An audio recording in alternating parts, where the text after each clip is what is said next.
Have you ever stopped to think about what's really happening when you unlock your phone, open an app, or save a file? Behind all of it, there's this hidden genius at work, the operating system. It's the mastermind that makes our entire modern world possible. And today, we're going to pull back the curtain and see how it all works. So here's our game plan. We're going to start with a journey way back in time to see where this all began. Then we'll jump to the incredibly complex computing environments we live in today. After that, we'll peek under the hood at system architectures, explore the two huge game changers, virtualization and the cloud.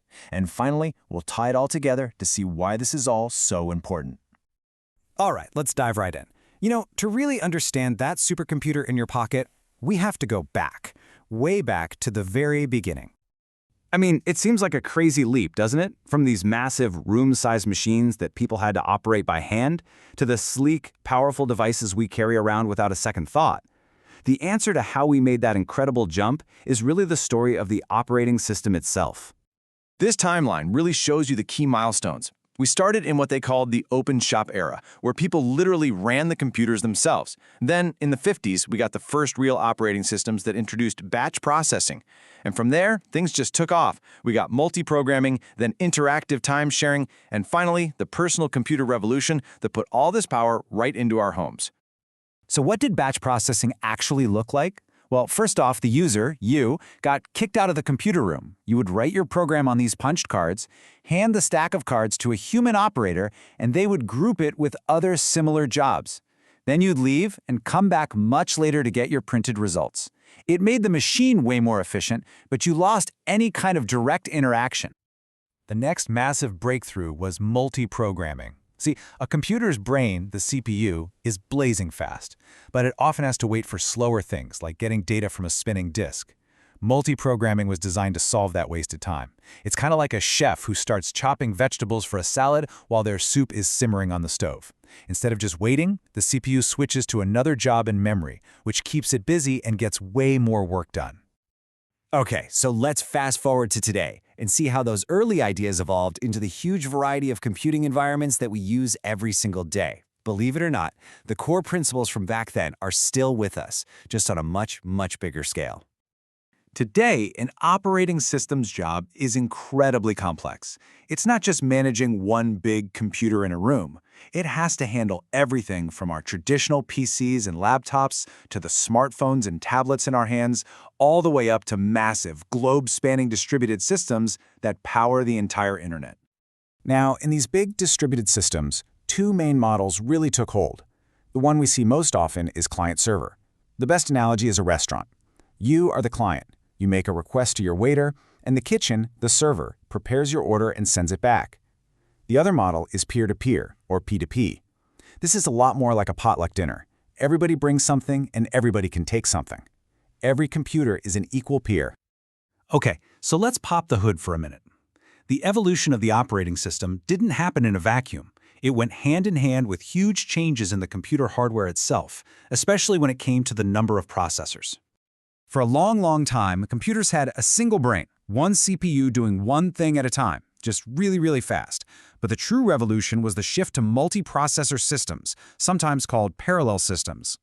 This was like going from a single person working on an assembly line to having a whole coordinated team working on it at the same time. And the benefits here directly affect us every day. Increased throughput? That's why you can have a video call running while you're also browsing the web and not have everything grind to a halt. Economy of scale is what made powerful devices affordable. And increased reliability means if one little part of the system has a problem, your whole device doesn't just crash and burn. Now, there are two main ways this works.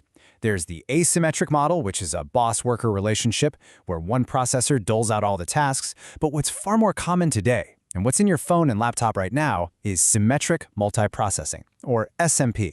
In this model, all the processors are equals, they're peers. Any processor can handle any task, which makes the whole system incredibly flexible and powerful. Now, all of this powerful multi-core hardware really opened the door for two concepts that have totally redefined how we think about computing: virtualization and the cloud. Virtualization is such a cool idea. Imagine you have one big house. Virtualization is like putting up temporary walls inside to create several smaller, completely independent apartments. On a computer, it lets one physical machine pretend to be many virtual machines, with each one running its own operating system, totally isolated from the others. And what happens when you take that virtualization idea and you scale it up to a massive global level? Well, that's how you get cloud computing. The cloud is really just someone else's giant data center, full of virtualized computers that you can access over the internet to get whatever computing services you need whenever you need them. So what kinds of services are we talking about here? Well, it usually gets broken down into three main categories. First, and the one most of us use every day, is software as a service, or SaaS. This is where you use a finished application right in your web browser, like Google Docs or Microsoft 365. You don't have to install or manage anything, you just use it. It's basically like ordering a pizza. It just shows up at your door ready to eat. Moving down a layer, you have Platform as a Service, or PaaS. This is for software developers. It gives them a ready-made environment, servers, databases, all of it, so they can just focus on building and running their own apps. Think of it like renting a fully equipped workshop. All the tools are there for you, you just bring your ideas.